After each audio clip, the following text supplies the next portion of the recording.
Study to में आपका स्वागत है।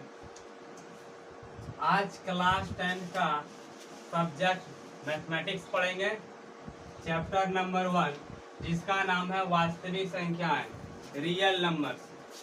रियल नंबर्स पढ़ने से पहले कक्षा 9th में संख्याओं के बारे में अच्छी तरह से पढ़ चुके होंगे। तो चलिए एक बार फिर से इसको रिकॉल कर लेते हैं ताकि ये चैप्टर आसानी से समझ में आ सके। पहली संख्या है प्राकृतिक संख्या। पहली संख्या प्राकृतिक संख्या यानी नेचुरल नंबर्स। प्राकृतिक संख्या किसे कहा यानी गिनती की संख्या 1 2 3 4 5 6 7 ये सब गिनती की संख्या को क्या कहेंगे? प्राकृतिक संख्या। तो चलिए देख लेते हैं, यानी गिनती की संख्या को प्राकृतिक संख्या कहते हैं। जैसे 1 2 3 4 5 6 7 10 10 10 इन्फिनिटी तक जाएगा। अब प्रश्न यह उठता है कि गिनती को संख्या प्राकृतिक संख्या कहते हैं 1 2 3 4, लेकिन शून्य प्राकृतिक संख्या क्यों नहीं है? तो शून्य एक संख्या है, शून्य एक संख्या है, ये गिनती की संख्या नहीं है, यानी काउंटिंग नंबर ये नहीं है। यह एक विशेष प्रकार की संख्या है। इसे n द्वारा से सूचित किया जाता है, क्योंकि यह पहली लेटर n है, इसलिए इसे n द्वारा से सूचित किया जाता है। उसी प्रकार अगर यहाँ दूसरी संख्या देखेंगे तो यहाँ w से शुरू हो रहा है, इसे w द्वारा सूचित किया जाएगा। दूसरा पढ़ लिखे हैं प्रथम प्राकृतिक संख्या 1, प्रथम प्राकृतिक संख्या 1 हो जाएगा, तथा सबसे बड़ी प्राकृतिक संख्या अनंत होता है। सबसे बड़ी प्राकृतिक संख्या अनंत है। दूसरी संख्या होती है पूर्ण संख्याएं। पूर्ण संख्याएं होल नंबर्स। पूर्ण संख्या क्या है? यदि प्राकृतिक संख्या के समूह में शून्य और शामिल कर दिया जाए तो हमें पूर्ण संख्याओं का एक समूह प्राप्त होता है। जैसे 0 से शुरू होगा, 0 प्राकृतिक संख्या के समूह में शून्य और क्या कर दिए? शामिल कर दे, यानी मिला दिए। इस तरह की संख्या को हम पूर्ण संख्या कहते हैं। यानी 0 से स्टार्ट है तो पूर्ण संख्या हो जाएगा, और 1 से स्टार्ट है तो वो प्राकृतिक संख्या कहलाएंगे। लेकिन इसे w द्वारा से सूचित किया जाता है। लेकिन क्या होगा कि वास्तविक रूप से सभी प्राकृतिक संख्या पूर्ण संख्या होती है। वास्तविक रूप से सभी प्राकृतिक संख्या पूर्ण संख्या होती है, लेकिन शून्य केवल पूर्ण संख्या है। शून्य केवल पूर्ण संख्या है, प्राकृतिक संख्या नहीं है। प्राकृतिक संख्या यहाँ से यहाँ तक है, इसमें शून्य और शामिल कर दिया गया है, तो शून्य कौन संख्या है? शून्य एक पूर्ण संख्या है। राइट, यहाँ तक समझ में आ गया है, उम्मीद है। नेक्स्ट संख्या है पूर्ण संख्या। नेक्स्ट संख्या है पूर्णांक। नेक्स्ट संख्या है पूर्णांक यानी इंटीजर्स नंबर। इंटीजर्स नंबर क्या है? पूर्ण संख्या के समूह में, अगर ये पूर्ण संख्या है, पूर्ण संख्या के समूह में यदि ऋणात्मक अंक और मिला दिया जाए तो हमें पूर्णांकों का एक समूह प्राप्त होगा। चलिए इसको परिभाषा के माध्यम से देखेंगे। यानी पूर्ण संख्याओं के समूह में यदि प्राकृतिक संख्याओं के ऋणात्मक अंक और मिला दिया जाए तो हमें पूर्णांकों का एक समूह प्राप्त होता है। इसे z अथवा i द्वारा से सूचित किया जाता है। तो चलिए इसको नेक्स्ट पॉइंट में देखते हैं। इसे i या z द्वारा से सूचित किया जाता है। जैसे कि बात करें, शून्य से धनात्मक संख्याओं को धनात्मक पूर्णांक बोलेंगे, यानी डैश डैश डैश से इन्फिनिटी जाएगा, और ऋणात्मक संख्याओं को डैश डैश से इन्फिनिटी जाएगा, यह भी ऋणात्मक पूर्णांक बोलेंगे। शून्य ना ही धनात्मक पूर्णांक है ना ही ऋणात्मक पूर्णांक है। शून्य एक विशेष प्रकार की संख्या है। शून्य एक विशेष प्रकार की संख्या है। अगर शून्य की बात की जाए तो शून्य की खोज जो है आर्यभट्ट ने की थी 5वीं शताब्दी में। आर्यभट्ट ने 5वीं शताब्दी में की थी। वह कहाँ के थे? तो वह भारतीय थे, यानी इंडियन थे। बिहार के पटना से थे। प्रश्न यह उठता है कि शून्य उदासीन संख्या क्या है। तो आइए हम एक जोड़ घटाओ गुना भाग करके देख लेते हैं। अगर शून्य में कोई भी संख्या जोड़े तो वो शून्य वही उदासीन प्राप्त हो जाएगा, वही संख्या प्राप्त होगा। अगर शून्य में -2 हटाएं तो -2, यानी इस संख्या में परिवर्तन आ गया। हम कह सकते हैं कि शून्य एक उदासीन संख्या नहीं है और ना ही न्यूट्रल है। अगर शून्य में कोई भी संख्या को गुना कर दें वे भी शून्य आ जाएगा। तो इसका मतलब यह है कि शून्य एक उदासीन संख्या नहीं है। अगर भाग की बात की जाए तो शून्य को अगर कोई भी संख्या से भाग करें तो वह भी शून्य ही प्राप्त आ जाएगा। अगर और बात की जाए तो शून्य को शून्य से भाग करें यह भी अनडिफाइंड प्राप्त हो जाएगा। अगर शून्य को अगर कोई भी संख्या को शून्य से भाग करें तो यह भी अप्रभाषित हो जाएगा।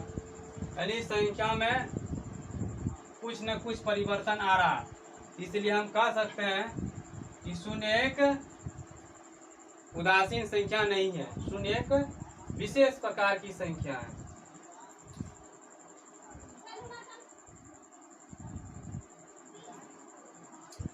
नोट में लिखे हैं कि सभी प्राकृतिक संख्या को पूर्ण संख्या कहते हैं। सभी प्राकृतिक संख्या को पूर्ण संख्या कहते हैं। आइए इसको अच्छी तरह से समझने के लिए एक वृत्त की आवश्यकता से इसको हम समझाने का प्रयास करते हैं। यानी चार्ट के माध्यम से आप लोग को समझाने का एक प्रयास है छोटी सा। जिसको जिसको चार्ट खाना है वो कृपया ऑर्डर कर दें। तो ये एक हम सर्किल बना लिए। इसमें लिखेंगे पहले पूर्ण प्राकृतिक संख्या, प्राकृतिक संख्या।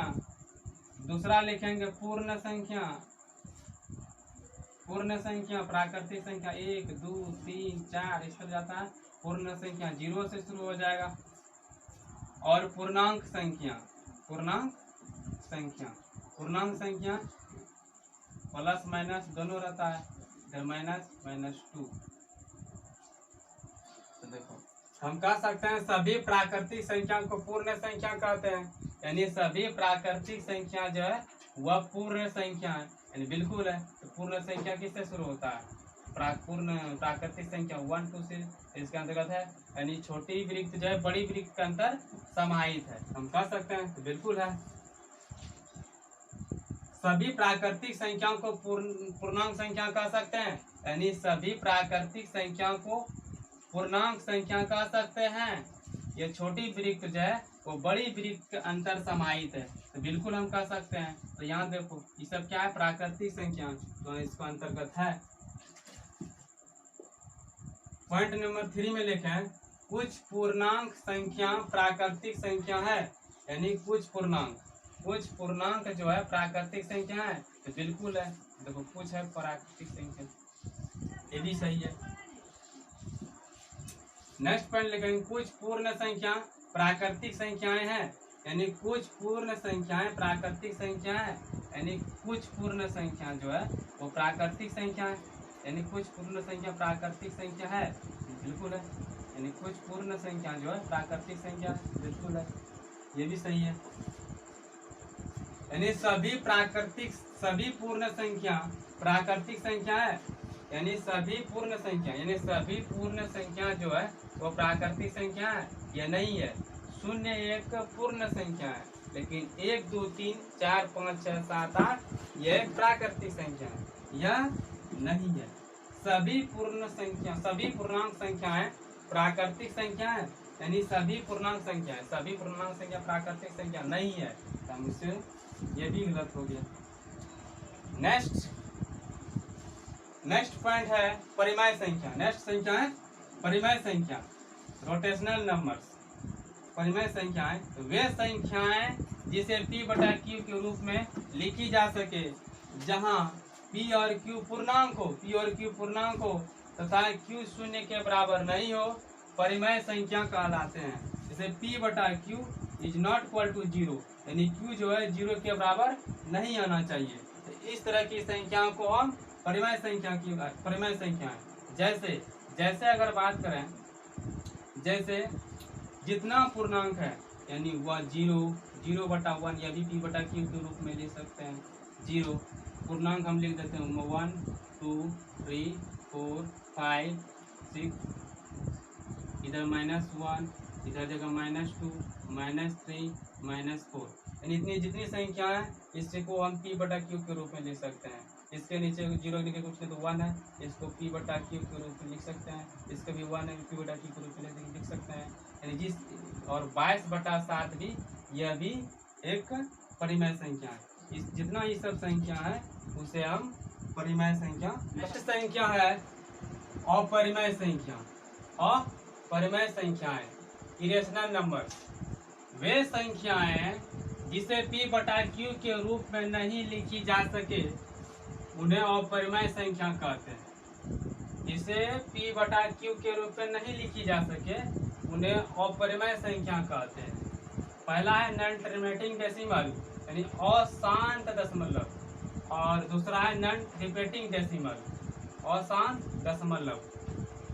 यानी नॉन टर्मिनेटिंग डेसिमल क्या होता है, वो भी संख्या दशमलव के पश्चात वो संख्या रिपीट नहीं होता है। यानी पाई का मान कितना होता है 22/7 भी होता है और 3.14 इस तरह डैश डैश डैश संख्या चलते रहेगा। इस तरह की संख्या को अशांत दशमलव संख्या कहेंगे। इसका वैल्यू चलते रहता है, कहीं खत्म नहीं होता है। उसी प्रकार √2 1.414 इस तरह डैश डैश चलते रहेगा। फिर √3 का 1.732 डैश डैश डैश, ये अनंत तक संख्या चलते रहेगा।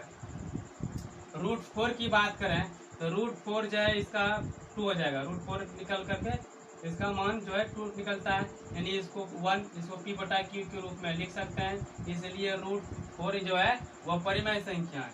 अगर √9 की बात करें यह भी क्या है 3, इसको रूट से अंदर 3 निकलेगा, इसको परिमेय संख्या यानी p/q के रूप में लिख सकते हैं। यह भी क्या है, यह भी एक परिमेय संख्या है।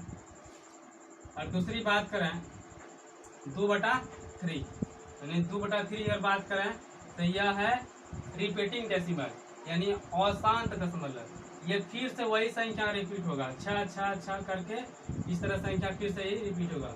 इस तरह की संख्याओं को हम अपरिमेय संख्या कहते हैं। जैसे 1/3 यह भी 3 चलते रहेगा।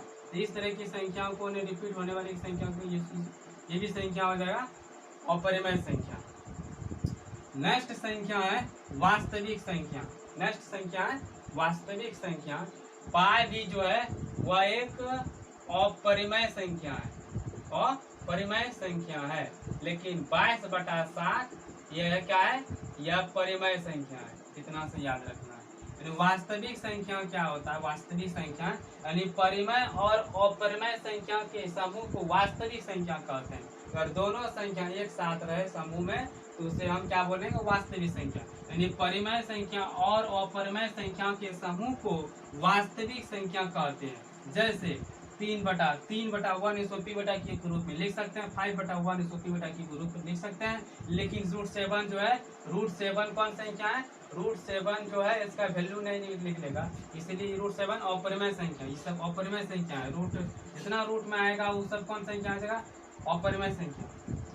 तो यहाँ जिसका रूट का वैल्यू निकलेगा वह परिमेय संख्या, जिसका रूट वैल्यू नहीं निकलेगा वह अपरिमेय संख्या। इस तरह की समूह को हम कहेंगे वास्तविक संख्या। नेक्स्ट संख्या है सम संख्या। यानी सम संख्या क्या होता है, इवन नंबर। सम संख्या इवन नंबर यानी जो संख्या 2 से पूर्णतः विभाजित हो जाए वह सम संख्या कहलाता है। वह संख्या जो 2 से पूर्णतः विभाजित होती है ऐसी संख्या को सम संख्या कहलाती है। ऐसी संख्या को सम संख्या कहते हैं। जैसे 2 4 6 8 10 यह संख्या 2 से पूर्णतः विभाजित हो जाएगा, अनंत तक जाएगा। इस तरह की संख्या को सम संख्या कहते हैं। विषम संख्या क्या होता है, यानी ऑड नंबर विषम संख्याएं, ये संख्याएं लगाते हैं। वह संख्या जो 2 से पूर्णतः विभाजित नहीं होती है उसे विषम संख्या कहते हैं। जैसे 1 जो है 2 से वो पूर्णतः विभाजित नहीं होगा। अगर 1 को हम 2 से भाग करें, 1 को अगर हम 2 से भाग करें तो 0.5 आ जाएगा, यानी 0.5 आ जाएगा। तो इस तरह की संख्या को अपरमय संख्या, ये पूर्णतः विभाजित नहीं हुआ। नेक्स्ट है